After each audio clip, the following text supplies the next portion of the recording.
Good morning, ball watchers. We are back very, very quickly with you all for a LAFC preview.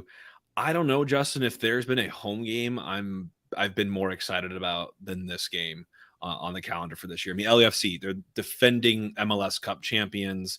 Obviously, this year's kind of been a little bit up and down for them, but what a great way to build your franchise and to have a great inaugural season, and then to potentially be able to take down the holders of the MLS Cup. I mean, it would be amazing. This is Ball Watching. Jake and Justin, we're back with you all again. Justin, how do you feel about this home fixture? I mean, it's a cool one. It's a big, high-profile one. I'm extremely excited. I would say the only other game that I was looking forward to more was when Kansas City came for the first time. Yep. But now I will say, now that has come and gone, I am more excited for this home game than I am for the next Sporting Kansas City game at home, just because this one means so much more, and we'll get into it. Yeah, and you talk about like measuring sticks as well. Like this is one of those instances. I kind of felt similarly with Cincinnati as well. But I mean, this for me, like if things continued on this trajectory for both of our teams, I mean, assuming things go well, this could be a potential rematch in the playoffs if things keep going down this pace. It could be like a Western Conference final, which would be insane. So we're getting maybe a little bit of a preview. Back at City Park, as long as we lock this stuff up. That's right. So, okay, we're getting a little bit ahead of ourselves. But before we do that, just a reminder for everyone listening in, City right now, as we currently do this show, is sitting at 4th on MLS Power Rankings, which is one of the highest we've been in recently. Still ESPN at 5 from last we saw here. But LAFC is coming to town, and I don't think they care anything about these rankings. And quite frankly, neither do we. We are putting the Houston game behind us for now, but taking all the positives that came out of that match and applying to LAFC, who, quick history, literally quick, because they don't really have much going on for them in terms of historical. They began play in 2018. They're the defending Supporters Shield and MLS Cup champions from last year. So the most points, and they won the MLS Cup. And they have an ownership group that just has so many celebrities on it, but the likes of Magic Johnson, Will Ferrell, Mia Hamm, and her husband, Nomar Garcia-Parra, which I always forget that those two are married, which is crazy. Like, those kids have got to be freaks. Do they even have kids? Do we know? They have kids. They have kids. I'm gonna say they have kids, but yes, I mean the ownership group is awesome, and you expect that coming out of LA. So no direct connections for us, just with this team specifically on the team, but the one big thing that we have a connection for is Soul Juice. Shout out to Luis, been living out there, growing Soul Juice, and Roman Vessel. Shout out to Big Dome Rome, and just absolutely blowing up. We have some exciting news, and that will probably drop this week, Jake, about Soul Juice with us. And you can get them online, 20% off at souljuice.com. You can get it at Deerberg's. This weather's been phenomenal. This is not just a your sports drink. You can drink it when you're hungover. I already had one this morning. So not that I'm hungover, I just like the taste of the juice. And then also the only other thing there, and the Rams moved to LA in 2016, but we don't need to talk about that. The last thing I will say is I am extremely excited to get back to the pitch for this one, Jake. This is going to be a rowdy game, middle of the week. Don't care. Weather's phenomenal. I will be at the pitch drinking frozen Irish coffees, eating some of that crab rangoon. It's phenomenal. Good shout on the crab rangoon. Phenomenal. If anyone hasn't tried that yet, there's lobster in it. Oh, it's incredible. It's so good. It's like it's elevated bar food, which I love. Like it's nice, and it's not a huge menu either. Like they just do a couple of things, but they do them well, yes. Which I can definitely appreciate. But yes, Justin, this LAFC game, I'm so excited for. And I like that it's on a Wednesday, actually. Kind of breaks up the week a little bit, which is nice. Doesn't really eat into your weekend, even though we are going to have another game on the weekend as well. So it's a big week. It's a big week for the boys. What else are you doing on Wednesday? Get down to City Park, get to the pitch. There's no football on. It's not like we're competing with the NFL on Monday, Thursday, college football Saturday, NFL Sunday. Wednesday is a perfect time for this game. I am extremely excited if you can't already tell. I mean, it's 1 versus 2. In the Western Conference. So it's quite a matchup. 2023 for us, obviously has been, pretty nice. But LAFC was not on the away leg of our fixture with them. We lost 3-0 on July 12th. And that sounds a lot worse than it actually was. We actually brought that game, if people remember, a very rotated team. We had Bartlett in, we had John Bell. Those two were our center backs. John Nelson was brought in from the cold, which was crazy. And he had that really cool shot. Remember that, Justin, where he was like 40 yards out on a volley. And that was like our best opportunity of the game. But other guys that didn't play remarkable minutes were Leuven and Aziel Jackson, who both subbed on and only played 20 minutes. So it was quite a different 11 than I think we were used to, and it was sandwiched right in between an away win in Toronto and then coming back home and defeating a messy-less Miami right before they got him. And I will say there was really highlights, lowlights, whatever. The first half was quiet, and then it really turned around in the second half. Unfortunately, 70th minute and on, wheels absolutely came off for us, completely undone. 3 goals starting from deep in LAFC's own half, and then they sprang quickly into transition. They were absolutely ruthless. They had 1.19 XG for LAFC in the second half to our only 1 shot on target, which was that absolute ripper from Johnny, which I love to see. I literally went back and watched the recap after too, and this morning, and he has like the biggest grin on like turning around, like, yeah, that shot was tight. But otherwise, it was a pretty disappointing game overall. Yeah, it was. I remember Justin, when we had him on the show, we talked about like what his goals were for the season. And I think one of his goals was to score a goal. And so I texted him after. I'm like, dude, you were that close. And that would have been a worldy of a goal. So shout out to John. I really hope John's doing well. We obviously haven't seen him in a while, but who knows? Would love to maybe see if he gets a feature or 2 here in the final run-in for the season. But what's happened since then for LAFC? So since we played them, they were super solid in the Leagues Cup. They put up 13 goals in 3 games played. And so those are the 2 group games, and they advanced out of their group into the round of 32 at the time, right? And then they lost to Monterrey in that same round. It was the round of 8. So they got out of their group, then they beat in the round of 32, took down a Mexico team 7-1. And then they beat Real Salt Lake 4-0, and then lost to Monterrey in the quarterfinals. That's right. With 8 teams left, 3-2 there. So an extremely strong showing from them there. And it looked, I was like, oh boy, like they might go off and do an absolute tear on this.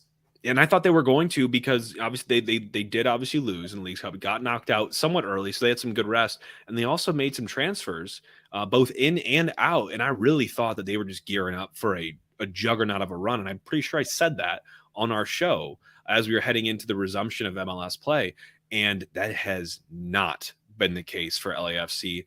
They lost 3 of 4 after the Leagues Cup. And their only 1 win came against Colorado, who we know actually they're protesting right now, Kroenke Sports Group, which is crazy. I don't know too much about that. Have you heard about that, Justin? Yes, they came out with a letter because now they're like, I think I'm going to get this number wrong. They're worth like 250 million, while a new club is 500 million. So the supporter group came out with a letter, and it literally caused an actual response from them in their group. Basically saying like, how can a team that's not even existing yet be worth more than us? And did you see what happened in their game last night or 2 nights ago or whatever it was? Their supporters, they absolutely walked out, and they left these massive signs saying like, the players, the fans, everybody deserves better. And I agree. Kroenke's awful, and he's doing the absolute bare minimum with this team. Yeah, he is, which is really unfortunate. So I really do feel for the fans of Colorado, but they were the team that LAFC did beat. And then they most recently then played against LA Galaxy and El Tráfico, one of the many installments of that this season. And they did defeat them 4-2.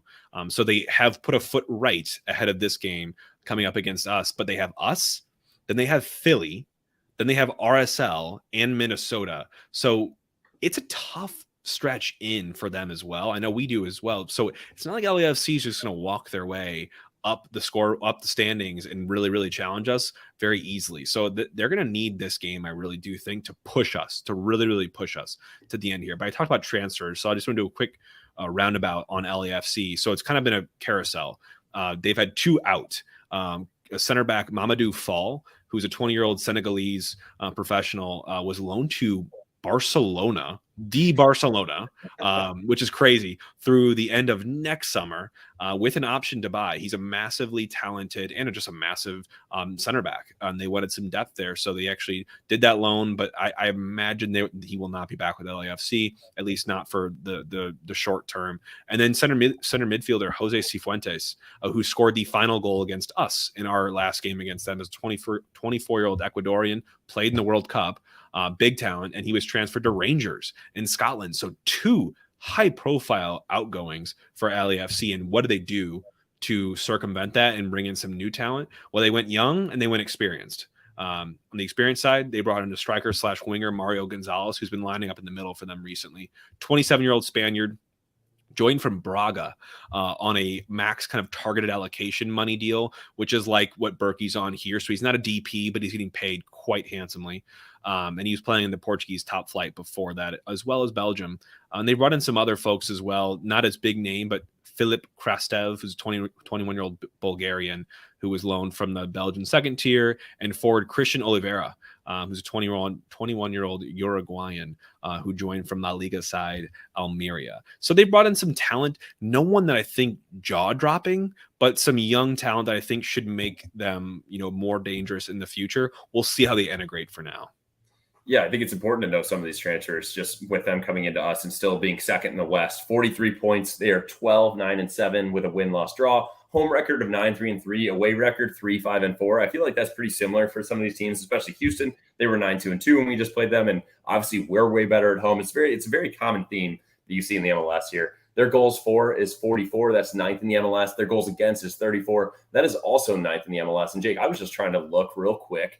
I was more intrigued on how we are lining up with goals. We are now second in the MLS with goals, for 56 for us, and our goals against is 38, and that leads us to be like top 10 for that as well. So it's going to be a fun matchup coming up, and more specifically on things for them, we try to talk about some of these key results for them, some of the stronger teams they played and other impressive ones. So they had a 4-0 win against the Revs all the way back in March. Looking a little closer this year, they beat Seattle at home 1-0, but then they lost to Houston 4-0 and 1-0 in June, back-to-back games. And then they also lost to Miami 3-1 earlier this year in September. That was with Messi and co, so not surprising there. And then they just took down, like you said, LA Galaxy 4-2 in El Tráfico with their most recent game, which I still think is one of the most hilarious names for a sporting event is El Tráfico.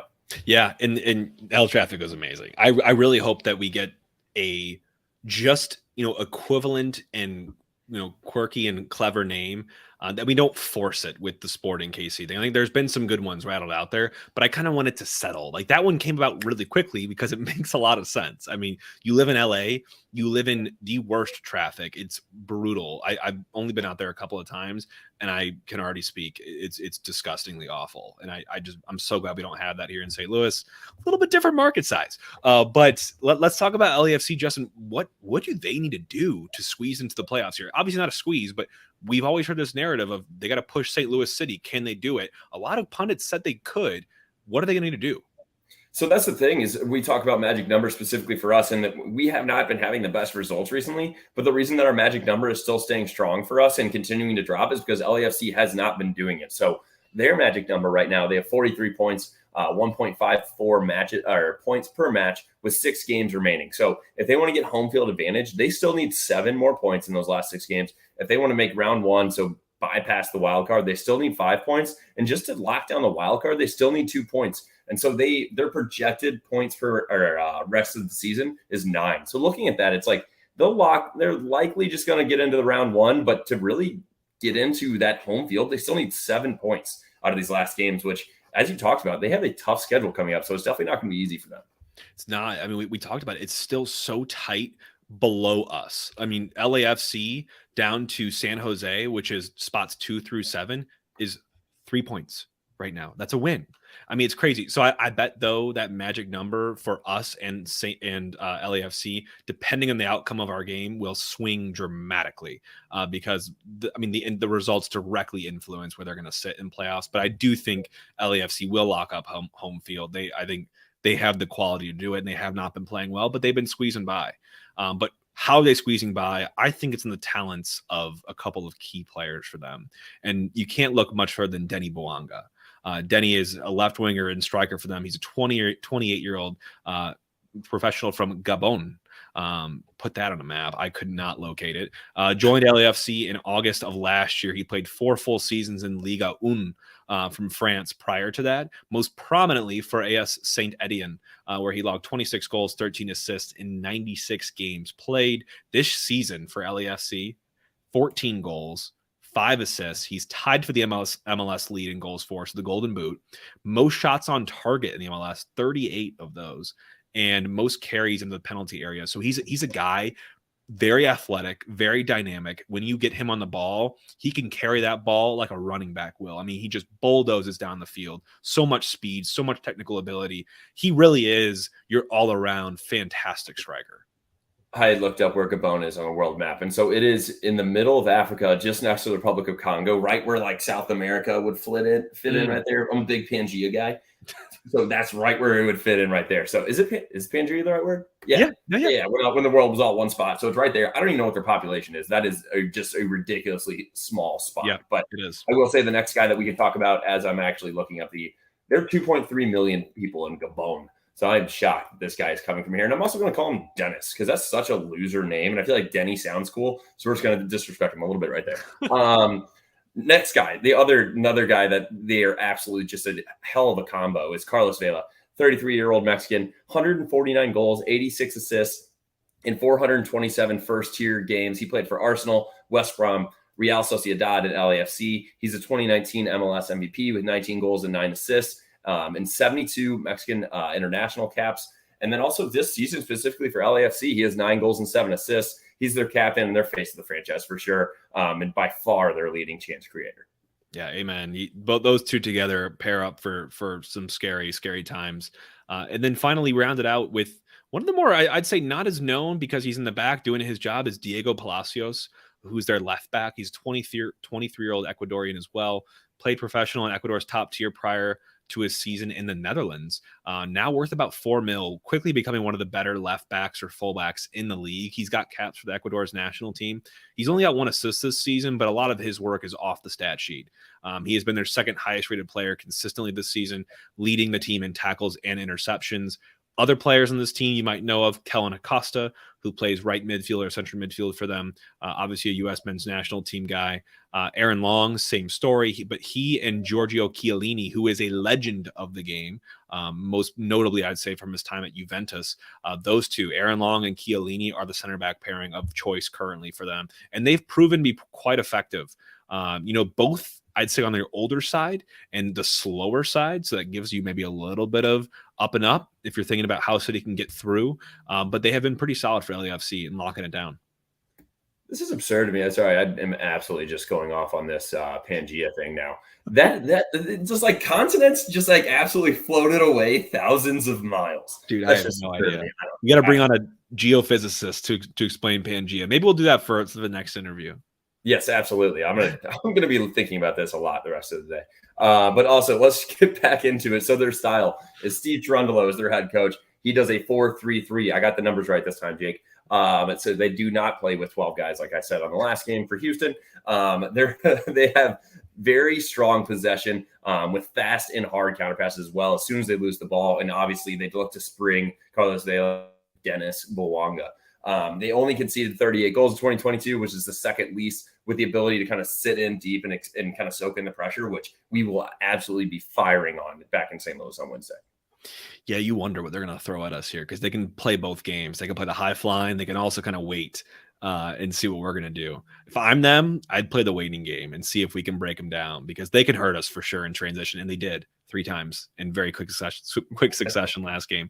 But otherwise, like you said, Justin, this is a possession-based team, a lot like the Galaxy, super comfortable, lots of short passes. They can connect very easily. They dictate the ball, and in the opposition half, they take a ton of shots. They are not very trigger timid at all, and they do a lot of attempting through balls with some of their dangerous attackers. So LAFC, trends, storylines, defending MLS Cup winners right now. Strengths, we talked about them. Counterattacks, they generate scoring chances. They're very good on attacking set pieces and protecting leads once they have them. And they play very aggressive. They're a high tackle team, kind of like us as well. And they're number 8 right now as we see it in the MLS power rankings, but we're playing them at home. So how they look away. Away form has not been great for them recently. Last 5, loss, draw, loss. So things look pretty good when you look at their away form. They only average 1 point per match in away matches. They basically average a draw, which, by the way, is not awful. And they have a -6 goal differential, which kind of makes sense when you look at that points per match. So you're looking at this, it'd be totally different if you were going to LAFC and playing them. I mean, the odds would be astronomical, and really way tipped in LAFC's favor. But I think there's a unique opportunity here for City to get what I would call a statement win if they are to defeat LAFC at home. I would say it's absolutely a statement win with them being second right behind us. This would lock us in for home field advantage. I'm just not only for the magic number calculation. If we get 52 points and we leave them in second, which would be like 9 or 10 points behind us, I think that would be massive. Yeah, it's curtains. It's curtains for LAFC. Yeah. Yes, no doubt. So I will say it's not going to be easy, though. So looking at their offense, their XG of 1.88 per 90 is number 1 in the MLS. They average 1.57 goals per match. That's number 9. And we'll talk about all that when we get into the betting aspect of it, because the over is absolutely juiced. On their way for it, but it does drop slightly. They have 1.64 XG. That's still number 2 in the MLS. And only 13 of their 44 goals for have come in their away games, which I love to see out of them. So when do those goals come? 25% of them come between the 76th and 90th. Absolutely hate that, with 18% of it coming from the 61st to 75th. Also absolutely hate that. So they're scoring basically an average of once every 90 minutes on their away form as well. So, which is kind of surprising that I guess it's more specific that they're away, but they're still scoring a ton of goals. 39 of their 44 goals for inside of the 18, with 5 of them being headers and 5 outside of the 18, which I feel is actually like kind of one of the higher numbers in the MLS.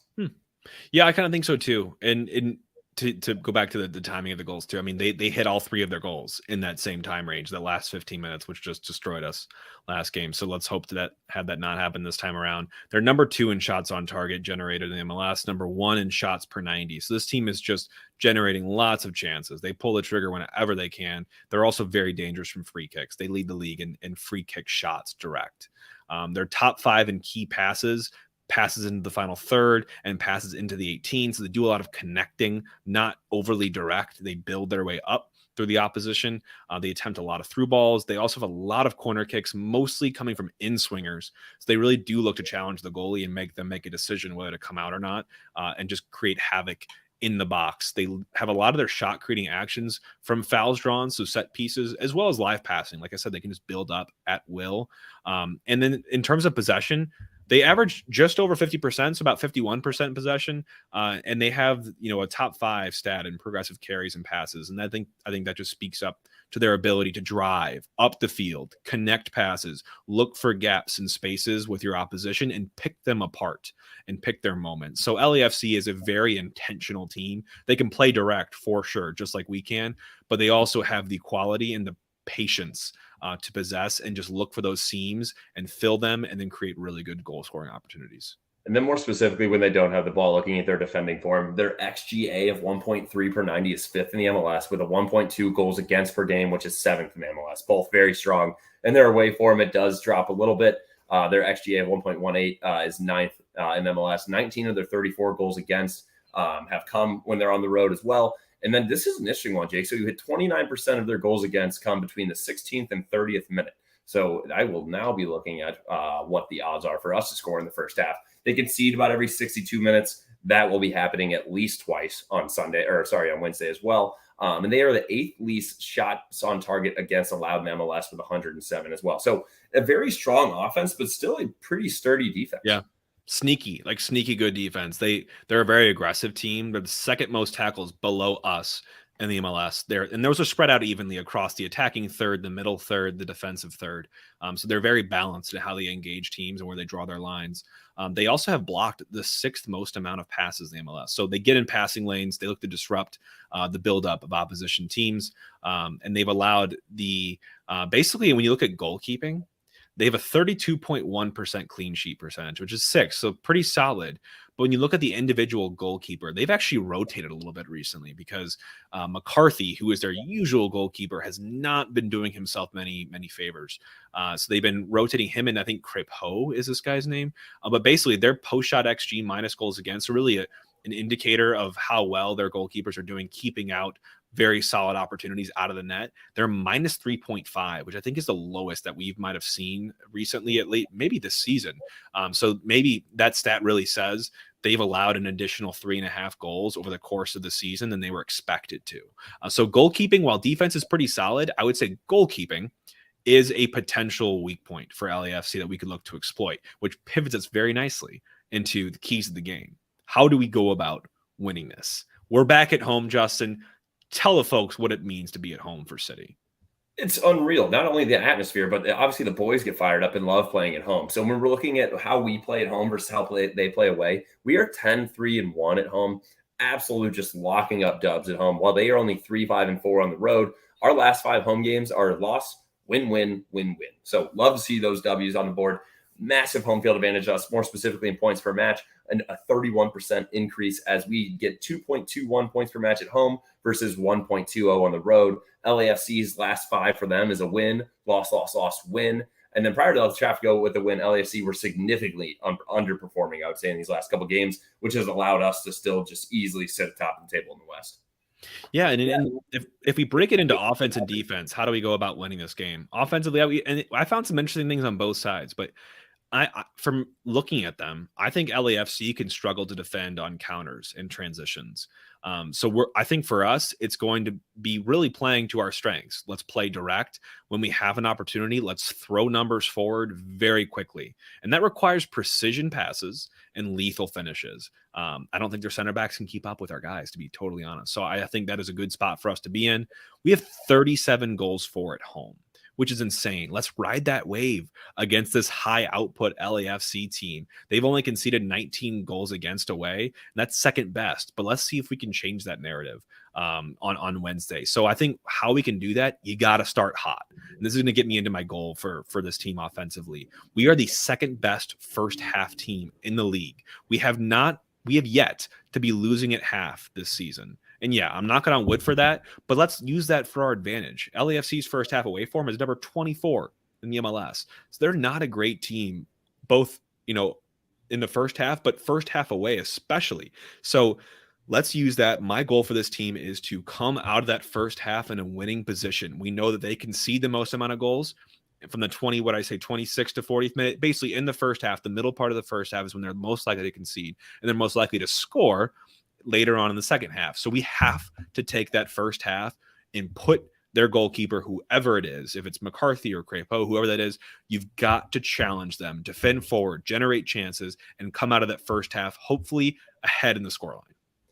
I think that is a great goal to have, Jake. I don't think that we need to be going into halftime up or tied. I think it has to be up. I think for this game specifically, knowing that how strong their offense is, we cannot let them have a glimmer of hope going into the second half. The only thing I will walk back real quick, our last game against Houston was the first time that we were losing at half, but we still pulled out a tie there. So not too bad. I would say what do we need to do defensively as well is draw them offside. They do this a lot, 7th most in the MLS. And that's because a lot of the through balls with Dennis and Carlos Vela. And then also no jumping into challenges in the 18. LAFC has earned the most PKs in the MLS with 7. So we need to stay up on our feet. No dumb fouls. These guys are very tricky with their feet, specifically once they get into the box as well. And specifically, we need to manage Dennis Bouanga.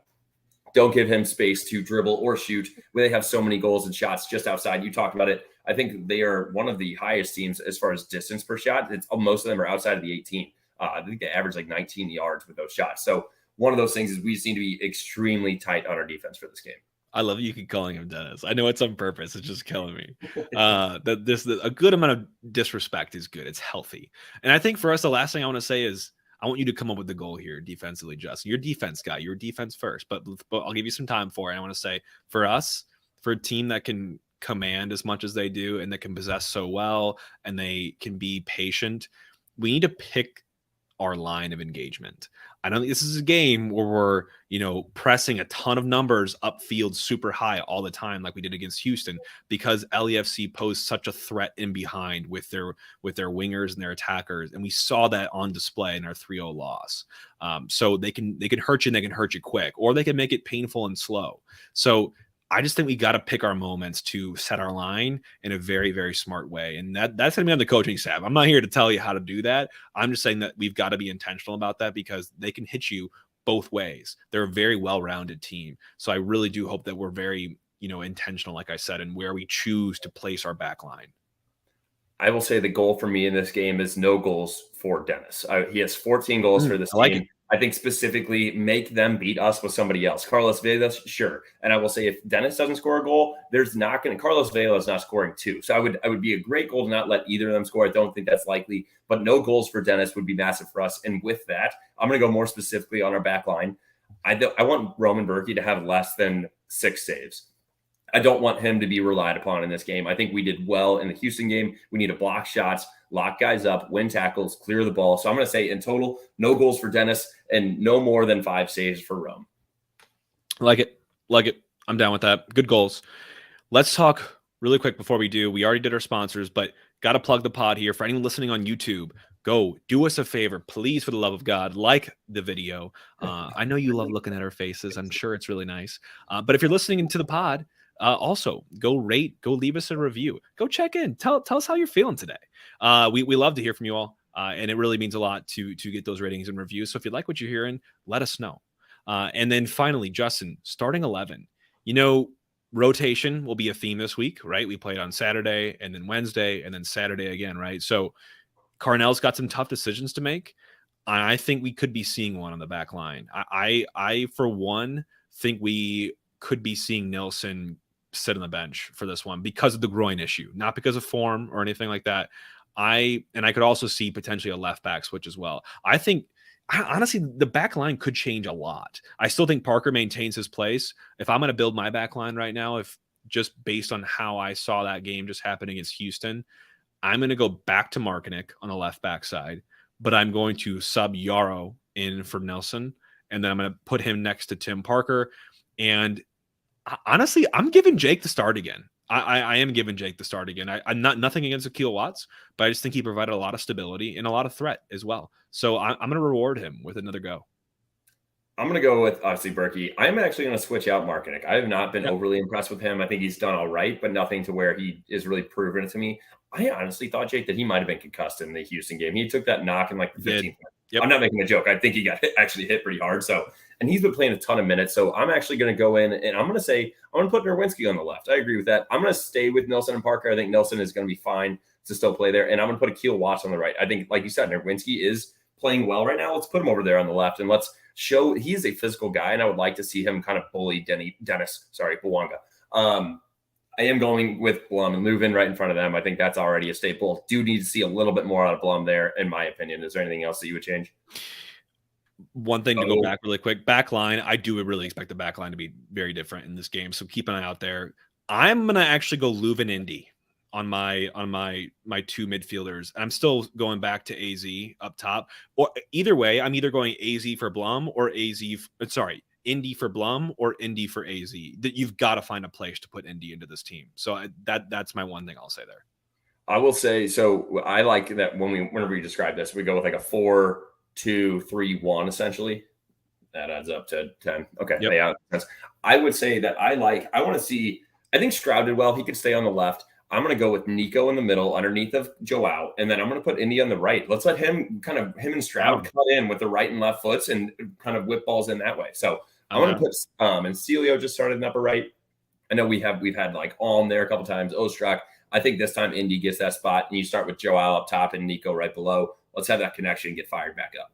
I could see Ostrak getting a start too, maybe in place of like Stroud or someone to give it because he's been playing a lot as well. So I do expect rotation in this game, but rotation feels a lot better now than it did back then because we have so many more resources available to us. So which is nice. By the way, on the Alm point, I'm seeing on FotMob that he is expected back in mid-October. So I don't know when that was announced or what's going on there. But it doesn't, from what that says, I don't know if we'll see him for a good month or so here. What is going on with this man's abs? Yeah, I have no idea. It says groin on there, but we knew it was abs. We heard abs. So I don't know. Trust that with what you will. It doesn't really matter for us. He's not going to play on Wednesday. But I think we have a lot of options. And I think Big Boy Klaus up top, I think you go right back to him. Man's on form, 2 goals in 2 games. Keep it going. Light it up, big buddy. Now, let's talk about predictions, bets for the game. I'm going to go 2-1 dub. I think we are going to make this a statement win. I think we're riding a good wave right now. And I think this could be our chance to pounce on LAFC and then really announce ourselves to the league if we haven't already. And my bets for that, the line's looking at plus 145 for actually both us and LAFC. So even odds on that. And then a draw at plus 290. The over 2.5 is set at minus 195. Do not bet the over 2.5. It is way too juicy. That is not fun. And don't bet the under either. But the under is 2.5 and it's plus 150. My bet of the game is going to be actually a first half money line. I'm going in alignment with our goal, and this team needs to win the first half, I think, to have a legitimate shot at this game, and it's plus 195. So I'm not saying put your mortgage on that, but sprinkle a little bit of money on there. I think that is what this team needs to do to have a chance in this game. I would agree. I'm going with a 3-2 dub. I do think there's going to be a lot of goals. Yes, that's a juicy over-under. If you go to the 3.5, at the over is plus 130. That just seems like a lot for me. I really hope that we're not giving up 2 goals to them, but I would say it's somewhat likely. If you want to do the Asian line, you can do 3 at minus 130, and that'll be a push. If they only 3 goals in the game, not a bad look. I don't really like that. That's still minus money. My absolute hammer on this one, Jake, and it's probably going to be my now biggest bet of the season, which I feel like I've been saying a lot recently, but us to score over 1.5 goals is minus 110. I really need to, every time I talk about this, I need to look at like how many times we score 2 goals at home. I feel like that's been an absolute lock. And for this to be minus money, when I think it's minus money for both them and us, we are absolutely scoring 2 goals in this game. I wouldn't be surprised if we score 2 goals in the first half and that gets cleaned up. So we will be in the green if you bet the over 1.5 for City specifically. Yeah, this team, at home is one thing. This team scoring over 1.5 at home is another thing. And I think they both happen a lot. I'm just looking at a couple of them right now. I don't see a home game since Salt Lake. And Salt Lake's a great away team in June where he did not put up 2. And before that, we put up 2 most of the time as well. So I think I like that bet. I'll ride with you on that, on the City over 1.5 there, Justin. But Wednesday is going to be an exceptional night. Everyone bask in it. We are welcoming, the current MLS Cup champions, regardless of how they're doing this season, doesn't matter. This is a chance for us to take that throne and to show them who the boss is heading into the playoffs, where we'll likely, if we're going to make a run, have to beat them as well. So it's a little dry run, a little rehearsal here. So let's see what the boys are up to. I'm confident. I know you're confident, Justin. We will be at the pitch on Wednesday to rein this in and have a hell of a night. Hopefully City is the one coming off on top, and we'll be back with you after for a recap as well. Hopefully doing some celebratory shenanigans. So look forward to that. We shall see. Until then, everyone have a great week, and we will talk to you on Thursday post LAFC. All for City. All for City.